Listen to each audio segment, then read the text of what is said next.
All right, guys, have you heard about the 19-year-old girl who crashed her car into a brick wall, unaliving her 2 passengers? Let's talk about it. I'm sure I didn't even have to ask you guys that one. Now, on July 31st, 2022, Mackenzie Sharilla was driving her car at an excessive rate, almost 100 miles per hour, when she crashed her vehicle into a brick wall, and this is what it ended up looking like.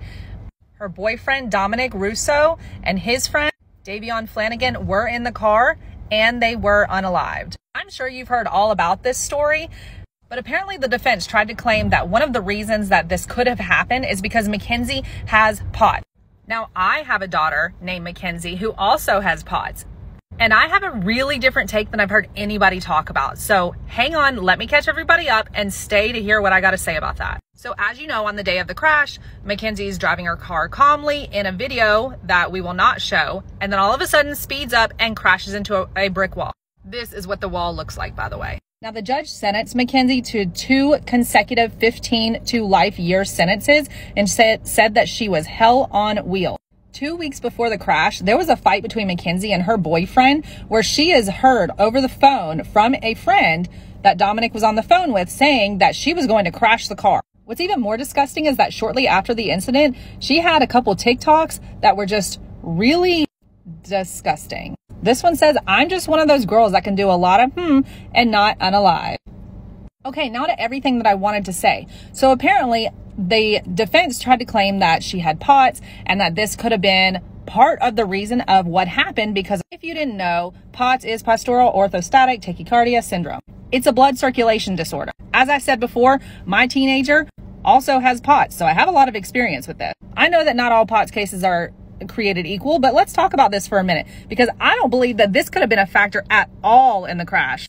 Let me tell you why. So usually this is a specific group of symptoms that occur when you're standing upright.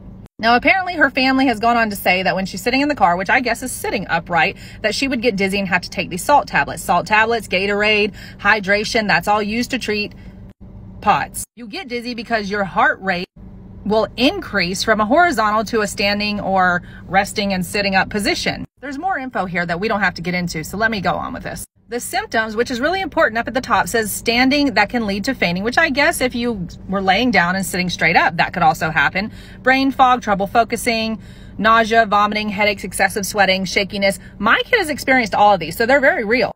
However, I would think that if they were referencing POTS, that they would be referencing that she might have felt dizzy enough, like she was going to faint. Well, when you faint, you typically become limp.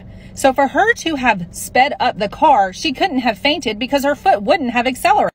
She's not that heavy. Her foot would not have pressed down that hard. I even asked Siri to make sure that I wasn't dumb. I said, "Siri, do you go limp when you faint?" And they said, yes, someone's considered to have syncope when they become unconscious and go limp. I said, "Siri, what is syncope?" Syncope is also called fainting. So while I definitely agree with the judge that Mackenzie is hell on wheels, and I agree when she asked that her driver license be permanently suspended, I highly disagree with any possible defense that POTS could have contributed to this at all.